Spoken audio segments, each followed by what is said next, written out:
വിദ്യാഭ്യാസ സമ്പ്രദായം ഫുള്ളായിട്ട് മാറണം എന്ന് ഞാൻ ആഗ്രഹിക്കുന്നു.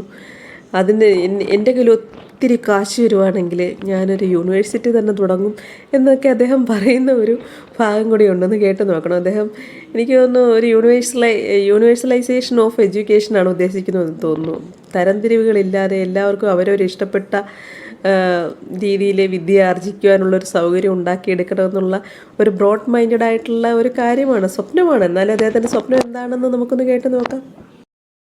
ഞാൻ എപ്പോഴും പിള്ളേരുടെ അടുത്ത് പറയുന്ന ഒരു കാര്യമാണ്, എനിക്കൊരു ലൈക്ക് എഡ്യൂക്കേഷൻ സിസ്റ്റം മാറ്റണം എന്നുള്ളൊരു താല്പര്യമൊക്കെയുള്ള ആളാണ് ഞാൻ.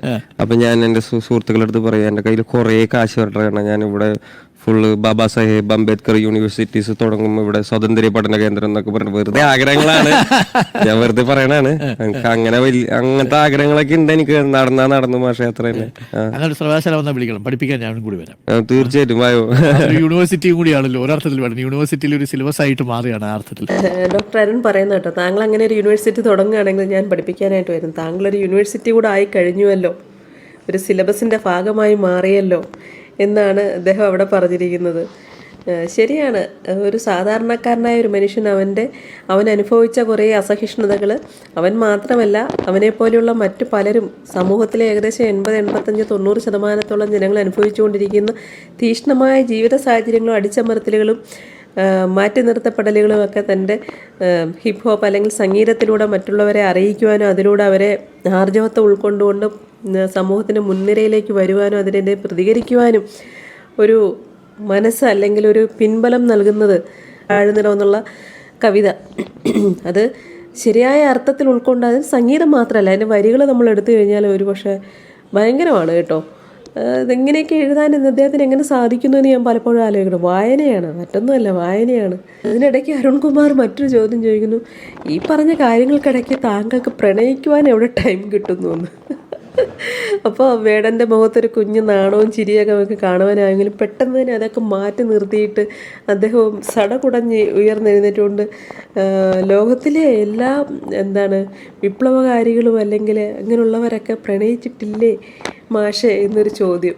ആ ചോദ്യം കേട്ട് നോക്കും, നമുക്കും അത് കാണുമ്പോൾ ചിരി വരും അല്ലേ. ഇതിനിടയിലൊക്കെ പ്രണയിക്കാനൊക്കെ എവിടുന്ന സമയം കിട്ടിയത്? വലിയ പോരാളികളെല്ലാവരും പ്രണയിച്ചിട്ടുള്ള ആൾക്കാരല്ലേ പക്ഷേ ആണ്. ഇതിനിടയിൽ പ്രണയിക്കാനും ഉള്ള ഇപ്പം മൊണാലാവയെ കുറിച്ച് പറഞ്ഞത് ഒരു അഗ്നിപർവ്വതം പോലെ അവൾക്ക് കൊടുത്തിരിക്കുന്നതാണ്, ഗിഫ്റ്റാണ് അല്ലേ മൊണാലാവ. അതിൽ ചില വരികളൊക്കെ കേൾക്കുന്ന സമയത്ത് ഇപ്പോൾ സോവിയറ്റ് യൂണിയനിലെ വിപ്ലവത്തെ കുറിച്ച് അതിൽ പറയുന്നുണ്ട്, മർദ്ദയെ കുറിച്ച് അതിൽ പറയുന്നുണ്ട്. ഇതൊക്കെ കേൾക്കുന്ന സമയത്ത് കടന്നു പോകുന്ന ഒരു ഫീലിംഗ് അതെങ്ങനെയായിരുന്നു? തുമ്പപ്പൂവും തുളസി കതിരും ഒക്കെയാണല്ലോ ഈ സങ്കല്പങ്ങൾ പ്രേമമായിട്ട് പണ്ട് സ്ത്രീകളെ പൂവായിട്ടൊക്കെയാണല്ലോ, എന്താണ് തളിരുടലിന്റെ താരുണ്യമാണല്ലോ അല്ലേ. അവിടെ നിന്നൊക്കെ മാറി അത് ഇത്തരം സങ്കല്പങ്ങളിലേക്ക് വന്നെങ്ങനെ ഞാൻ ഹിരോഷിമയോ നാഗസാക്കിയോ എന്നിൽ വന്ന് വീഴാമോ, പ്രണയം ഒരു ആറ്റം ബോംബായി വന്ന് വീഴാമോ എന്നാണ് ചോദിച്ചത്. എന്റെ ലിബിയ മുഹമ്മർ ഗദ്ദാഫി പുള്ളിക്കാരന്റെ പേഴ്സണാലിറ്റിയെ കുറിച്ചല്ലേ പറയുന്നത്. പുള്ളിക്കാരൻ ലിബിയെ പ്രണയിച്ചിരുന്ന ഒരാളാണ്. ഞാൻ വായിച്ച ഒരു കാര്യമാണ്, ലിബിയെ പ്രണയിച്ചുകൊണ്ടേയിരുന്ന ഒരാളാണ്. അവസാനം ലിബിയൻ തെരുവിൽ വെച്ച് തന്നെ അയാൾ പ്രണയിച്ചിരുന്ന ജനങ്ങളാൽ അയാൾ മർദ്ദിച്ചു കൊല്ലപ്പെട്ടു എന്നുള്ള സാധനമാണ്. അപ്പൊ നിന്നാൽ ഞാൻ മർദ്ദിച്ചു കൊല്ലപ്പെട്ടാലും കുഴപ്പമില്ല, ഞാൻ നിന്നെ പ്രണയിച്ചുള്ള ദുഃഖമാണെങ്കിലും ആനന്ദമാണ് നീ കോമനെ, അതാണ് സാധനം. ഞാൻ എന്റെ ഒരു സ്റ്റൈലിൽ അത് എഴുതി എന്നുള്ളത്. എന്തായാലും അദ്ദേഹത്തിന്റെ ആ പ്രണയത്തെക്കുറിച്ച് ഈ അടുത്തിറങ്ങിയ ഈ മോണലോവേ എന്ന് പറഞ്ഞാൽ നമ്മളെയൊക്കെ ഇളക്കി മറിച്ച് കളഞ്ഞു. എന്തൊരു സംഗീതമാണ്. സംഗീതം ആരും കൊടുത്താലും എന്തോ ആയിക്കൊള്ളട്ടെ, അതിന്റെ വരികൾ അല്ലേ. നീ മാടൻ മറുതയോ, ഏത് പ്രണയിനികയാണ് ഒരു മറുതയായിട്ടൊരു കാമുകൻ ഉപയോഗിക്കാൻ. അതുപോലെ തന്നെ ഹിരോഷിമ നാഗസാക്കി ബോംബുകളൊക്കെ ശരീരത്തിൽ വന്നു കഴിഞ്ഞാൽ തീർന്നു അല്ലേ. അതായത് ആ പ്രണയം ആകുന്ന ആ ഇതിൽ വീണ് ഞാൻ ഇല്ലാതെ ആകുവാൻ ആഗ്രഹം. ഇത്രയും തീക്ഷ്ണമായിട്ട് പ്രണയത്തെക്കുറിച്ച് വർണ്ണിക്കാൻ എനിക്ക് തോന്നുന്നു വേടന് മാത്രമേ പറ്റത്തുള്ളൂ എന്ന് എനിക്ക് തോന്നുന്നു.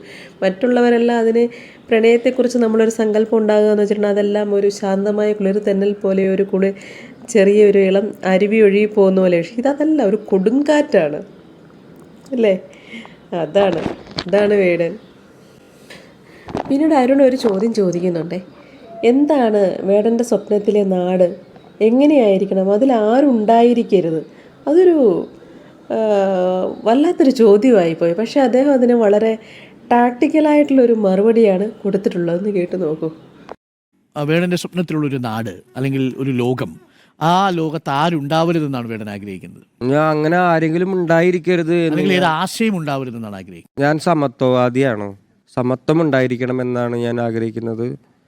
ഒരാൾ മറ്റൊരാളെ പിറപ്പിൽ വെറുക്കുന്ന ആശയമുണ്ടല്ലോ, ഈ അതാണ് എന്നെ വിഘടനവാദി എന്നാണ് പലരും ഭീകരവാദി എന്ന് പറഞ്ഞു, എന്നെയാണ് ജാതി ഭീകരവാദി എന്ന് ജാതി വിളിച്ചു. ഭീകരവാദി നിങ്ങൾ ശരിക്കും ജാതി ഭീകരവാദിയാണ് എന്നാണ് സംഘപരിവാറുകാർ പറയുന്നത്. ആണോ?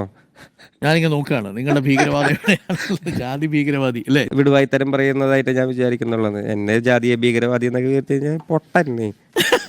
ഏത് തരത്തിലുള്ള ഒരു ലോകമാണ് ഇഷ്ടമാണ്? ഞാൻ ഈ ഇക്വാളിറ്റി, ഭരണഘടനയിൽ വിശ്വസിക്കുന്നു എന്നുള്ളതാണ്. എല്ലാവരും സമന്മാരായിട്ടുള്ള സുന്ദരമായൊരു ലോകം, ആ ലോകമാണ് ഞാൻ ആഗ്രഹിക്കുന്നത് എന്ന് പറയുന്നു.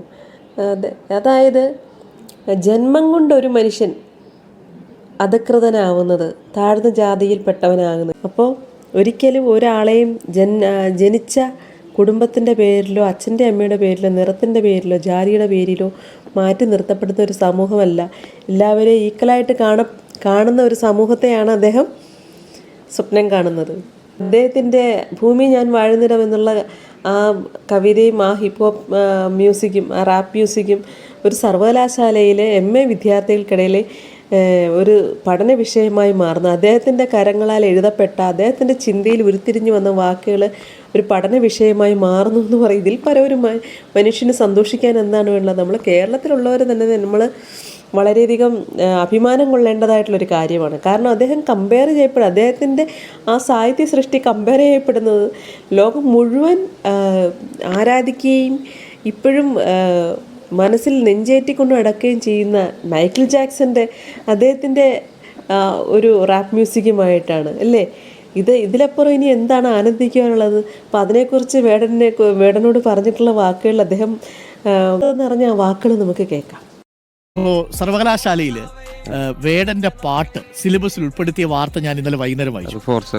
അതെ, ആ പാട്ട് സർവകലാശാലയുടെ സിലബസിൽ ഉൾപ്പെടുത്തിയപ്പോൾ അതിനോട് ചേർന്നുള്ളത് എനിക്ക് തോന്നുന്നു just don't care us. They don't really care about us. All I wanna say is that they don't really care about us. ആ പാട്ടാണ്. അപ്പോൾ രണ്ട് റാപ്പ് മ്യൂസിക്കുകളുടെ അല്ലെങ്കിൽ രണ്ട് മ്യൂസിക്കുകളുടെ താരതമ്യ പഠനമാണ് അവർ പ്രധാനമായിട്ട് സിലബസിൽ ഉന്നയിച്ചിരിക്കുന്നത്. വേടൻ പക്ഷേ യൂണിവേഴ്സിറ്റിയിലും കോളേജിലും പോയി പഠിച്ചിട്ടില്ല അല്ലേ?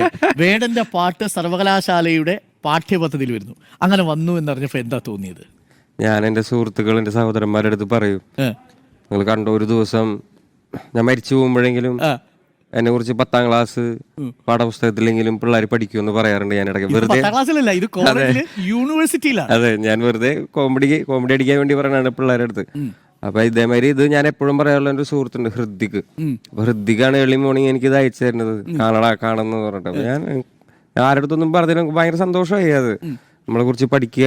യൂണിവേഴ്സിറ്റിയിലെ MAക്ക് പഠിക്കുന്ന വിദ്യാർത്ഥികൾ വേടന്റെ പാട്ടിനെ കുറിച്ചും അത് മൈക്കിൾ ജാക്സന്റെ പാട്ടുമായിട്ട് അല്ലേ എങ്ങനെയാണ് താരതമ്യം ചെയ്ത് പഠിക്കാൻ പോകുന്നത് എന്നുള്ളതാണ്. അപ്പൊ വേടൻ ഒരു പഠന വിഷയമായി മാറുന്നു എന്നതാണ്. അദ്ദേഹം ഒരു പഠന വിഷയമായി മാറുന്നു. അദ്ദേഹത്തിനെ ആക്ഷേപിച്ചവർക്കും മറ്റുള്ളവർ ഉള്ളൊരു ചുട്ട മറുപടിയും ചെകിടിനേറ്റ ഒരു കനത്തടിയുമാണ് ആ ഒരു വാർത്ത. അതില്ലാതാക്കാൻ വേണ്ടി പലരും ശ്രമിച്ചുവെങ്കിലും എന്തായാലും യൂണിവേഴ്സിറ്റി ആ നിലപാടിൽ ഉറച്ചു നിൽക്കുകയാണെന്നുള്ളത് വളരെ സന്തോഷകരമായ ഒരു കാര്യം തന്നെയാണ്. ഇമാതിരിയുള്ള അസമത്വങ്ങൾക്കും അനീതികൾക്കും ഉയർന്നുകൊണ്ടിരിക്കുന്ന അദ്ദേഹത്തിൻ്റെ തീക്ഷ്ണമായ വാചകങ്ങൾ കെടാതെ സൂക്ഷിക്കും. അപ്പോൾ വേടൻ അതിന് പറയുന്നുണ്ട്, അതെ, വായന എൻ്റെ മുന്നിലിപ്പോൾ വിശാലമാണ്. കാരണം അദ്ദേഹത്തിന് ഇഷ്ടംപോലെ സോഴ്സ് ഉണ്ട്.